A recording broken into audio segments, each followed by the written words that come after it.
ZANU PF conference set to endorse Mnangagwa term extension.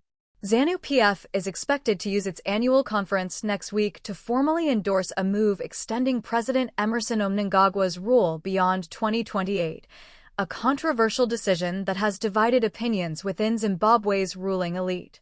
Party spokesperson Christopher Mutsvangwa confirmed the development, saying delegates at the upcoming conference are ready to reaffirm what the party already agreed on last year, a resolution to push Mnangagwa's leadership until 2030.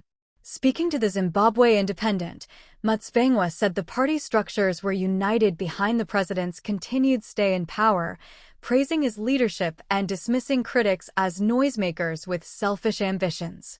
The organs, the provinces, and the party membership are quite happy with His Excellency's stewardship of the party and membership, Mutsvangwa declared. Their dictum is, if it ain't broke, why try to fix it? The delegates have expressly and vehemently resolved to continue with His Excellency till 2030. They have drowned out other noises of unbridled, undeserving, and self-centered ambition. The cacophony of social media trolling has no resonance in the closed membership of ZANU PF. The endorsement will come during ZANU PF's 22nd National People's Conference, scheduled to run from next Friday until October 18th at the Mutare Polytechnic Pavilion grounds. Around 4,000 delegates are expected to attend, including foreign guests, a smaller number compared to the nearly 7,000 participants who attended previous conferences. At the center of the gathering will be the implementation of Resolution No. 1, passed at the 2024 conference, which proposed extending Mnangagwa's term by 2 more years, from 2028 to 2030.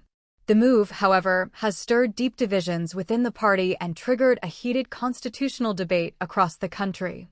Under Zimbabwe's 2013 constitution, a president is allowed to serve a maximum of 2 5-year terms. Mnangagwa's current second term is due to end in 2028.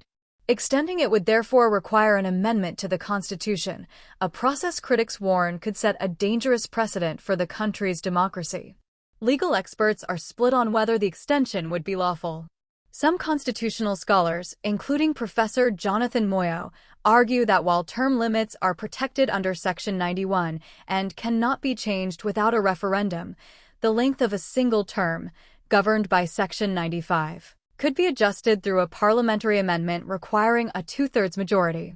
That technical loophole, if exploited, would allow ZANU PF to legally extend Mnangagwa's stay without holding a national vote. But opponents say such maneuvers would be unconstitutional, warning that altering presidential terms to benefit a sitting president violates democratic norms. One critique described Resolution No. 1 as a festival of absurdities and illegality, arguing that the National Conference has no authority to make such changes, only the party Congress does. Despite this, ZANU PF leaders insist the endorsement reflects the will of the people. Party insiders say the conference will highlight Mnangagwa's achievements in stabilizing the economy, improving infrastructure, and pushing industrial growth under the country's Vision 2030 roadmap. Officials say the conference will also focus on value addition in mining and agriculture, economic empowerment, and consolidation of party structures ahead of 2028. However, not everyone in ZANU PF is cheering the extension. Sources close to the party say internal divisions are quietly growing, with some factions, allegedly aligned with Vice President Constantino Chiwenga, expressing concern over the move. Reports suggest the vice president recently raised corruption allegations against some of Mnangagwa's allies, a sign of simmering tension within the party's top ranks. Outside the party, the proposal has sparked outrage among war veterans, civic groups, and opposition figures. Earlier this year, war veterans threatened to stage nationwide protests against the plan, accusing the ruling elite of clinging to power. Security forces were swiftly deployed to prevent demonstrations, with police warning against what they called unlawful gatherings. Analysts say ZANU PF's renewed push to keep Mnangagwa in power could deepen political polarization and invite international condemnation. Critics warn it risks eroding Zimbabwe's fragile democracy and could reignite fears of authoritarian consolidation reminiscent of the Mugabe era. But for loyalists, Mnangagwa remains the steady hand guiding Zimbabwe toward economic recovery. They argue the country has made progress under his leadership, citing infrastructure development, mining reforms, and foreign investment drives as signs of stability.